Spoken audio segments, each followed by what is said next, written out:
8 years ago, Coyote started a project here on YouTube, made it into a 4-part series, and left it all hang unfinished. Life has a way of unfolding in mysterious ways. Up front, Coyote had to pack up the plantation and move, all for the better. Unfortunately, our little Affinity Telly went into storage.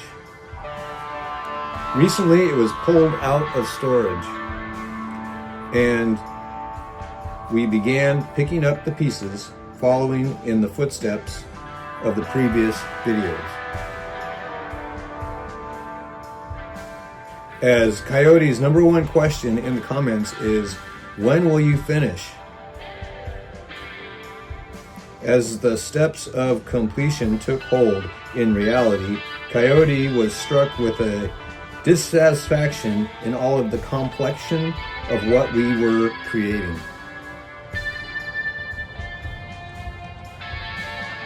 Behold, an idea that took Genesis 8 years ago has become simple ashes.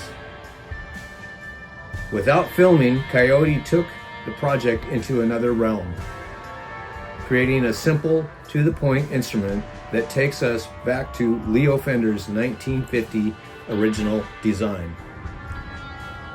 Let us contemplate on the Affinity Squier Esquire, as envisioned by yours truly, Coyote.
Okay, let us talk the pros and cons of this project.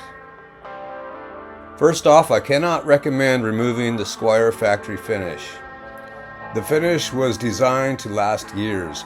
The top coat, polyurethane, is relatively thick and doubles to smooth out imperfections of a mass-produced product.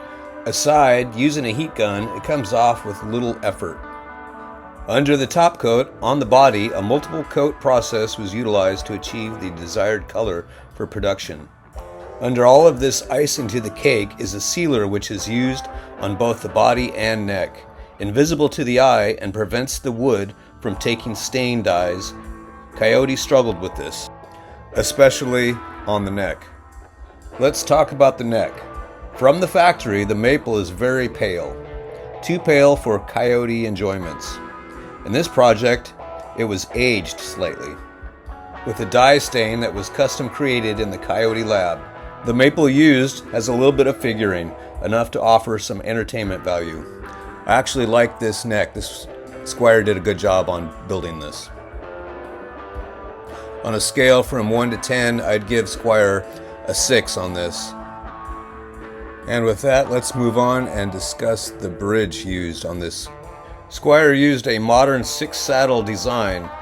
Some had string-through body and some had top loading. This unit came with top loading. The bridge uses a 54mm spacing. It is incompatible with vintage Fender specifications.